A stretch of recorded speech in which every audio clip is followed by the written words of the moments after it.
สวัสดีทุกคนเนาะแบบสี่ของเราคนไทยต้องเทศเด้อเนาะของเราเนาะแบบสี่มดสุขูทุกคนพี่น้องเอ้ยเมื่อนี้เฮาก็ดาวกำพังคนสู้ชีวิตได้มาปิ้งปลาเนาะ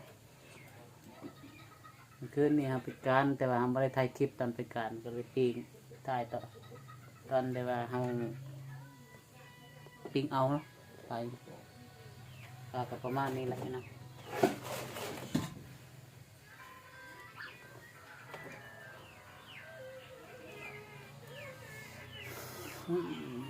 ปิ้งปลาพี่น้องเอ้ยอาหารตอนเช้าเนาะ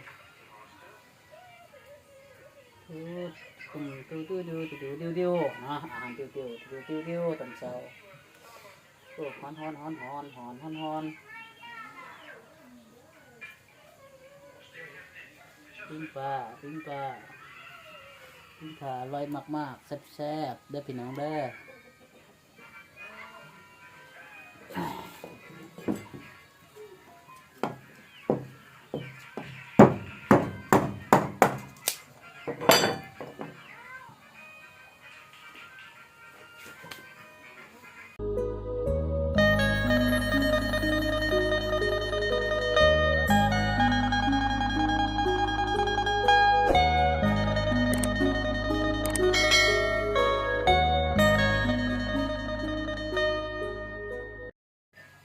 กับสบายดี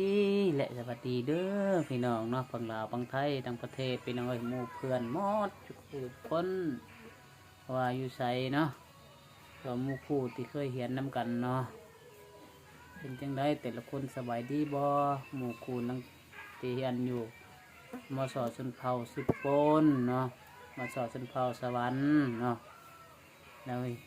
เรียนนำกันอยู่มหาลัยมข.เนาะอยู่มหาวิทยาลัยมข.สวรรณเขตนะเป็นจังไดหมู่คู่แต่ละคนสบายดีบ่ได้เฮ็ดเวียกเฮ็ดงานหมดทุกคู่ทุกคนแล้วบ่เนาะเป็นเจ้าเป็นนายนี่อย่าลืมเฮาเด้ออย่าลืมหมู่คู่ตอนที่ว่ากินอาหารการกินนำกันทุกทีเลยไปเบิ่งเนาะปลา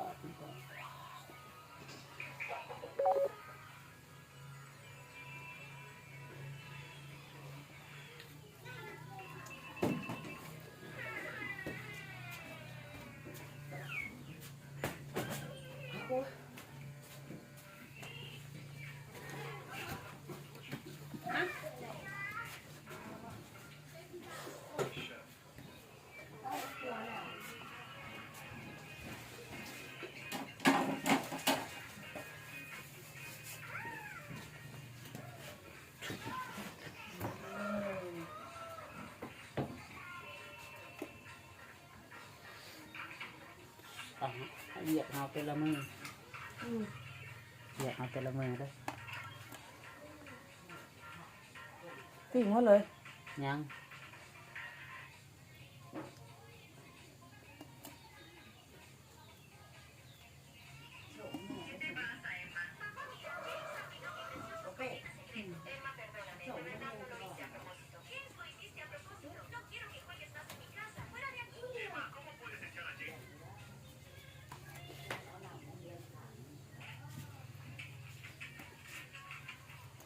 ชนะสตาร์ชกเป๊ะพอแล้ว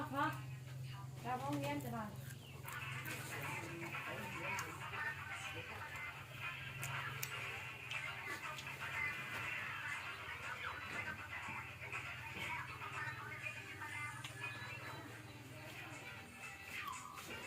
กบพักเลยกราบเลย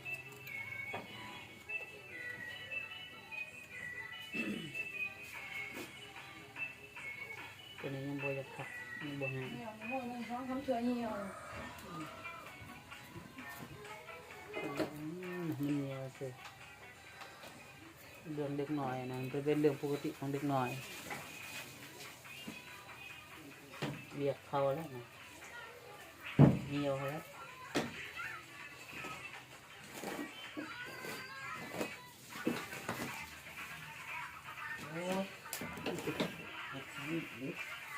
ทำน้ำหนักน้ำตาเป็นอย่างนี้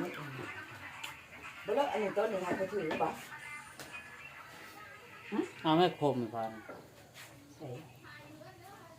คน พร้อมตัวนี้บ่ คมตัวนั้นแหละคมลาน อันนี้มันบ่โฮงเลยบ่อันนี้เจ๊จะเงินจงว่าค่าไทยเสียค่าไทยค่าส่งแค่นั้นเนาะไปเสียหรือบ่ นี่แล้ว กระสอบเดี๋ยวไปส่งให้เขาหรือเปล่า ก็บอก เขาถามร้านนี้เขาก็บอกเขาส่งเรื่อย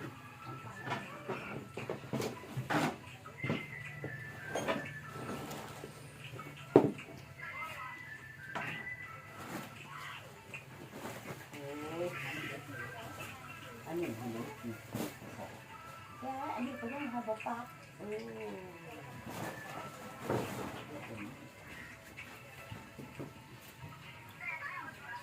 แล้วเฮ้ยไปผู้นี้สิไปปักบ่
ตั้งเป็นที่สร้าง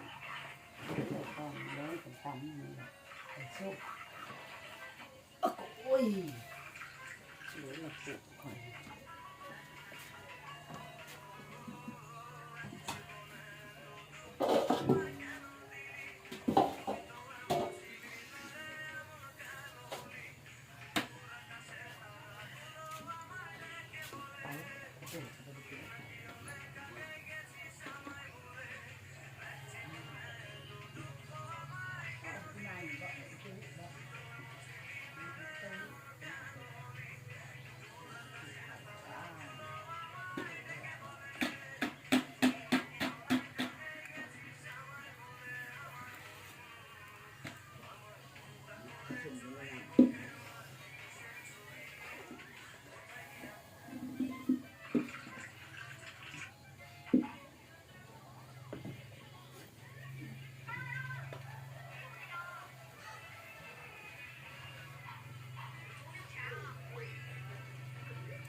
เล็ดบ่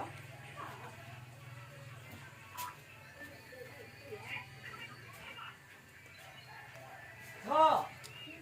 ตัดท่อปุ่นเอาไปให้เล่นแน่ อาบได้นำอาบเด้อนำไปโรงเรียนเด้อ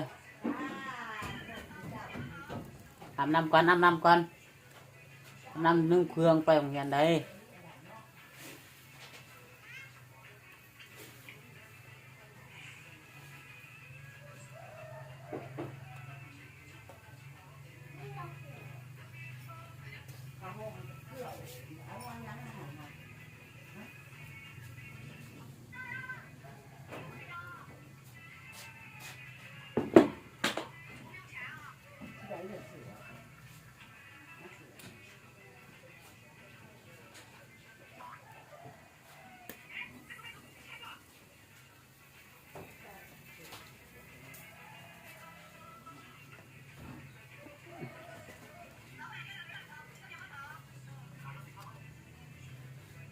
ดีนี่ก็ไปใช้หน้าอาบน้ำเลย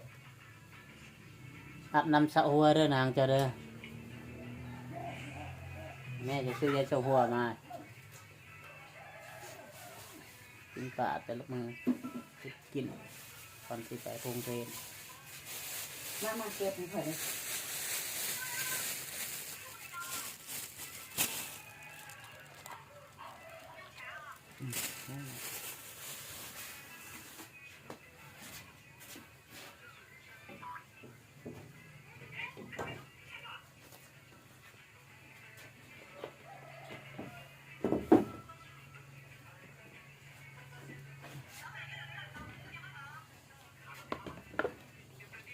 ยิบชายย่างแกงทางออกกินทางที่นี่เลยเด้อที่น้ำไหลทางแต่อันนี้แต่อุเองน้ำกินนี้ก็ใจนี้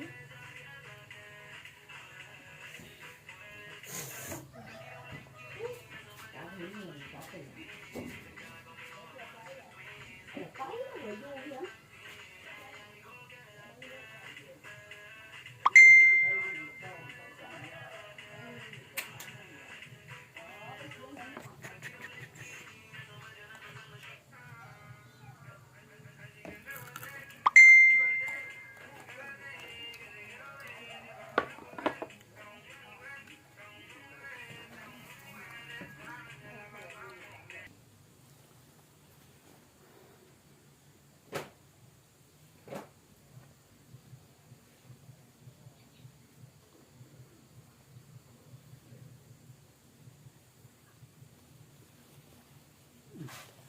Vâng,ให้ FC เบิ่งก่อนตัวอุตส่าห์กินดีเลยผมก็ยังบ่ได้บี้นี่บ๊ายบายบ๊ายบายบ๊ายบายด้วย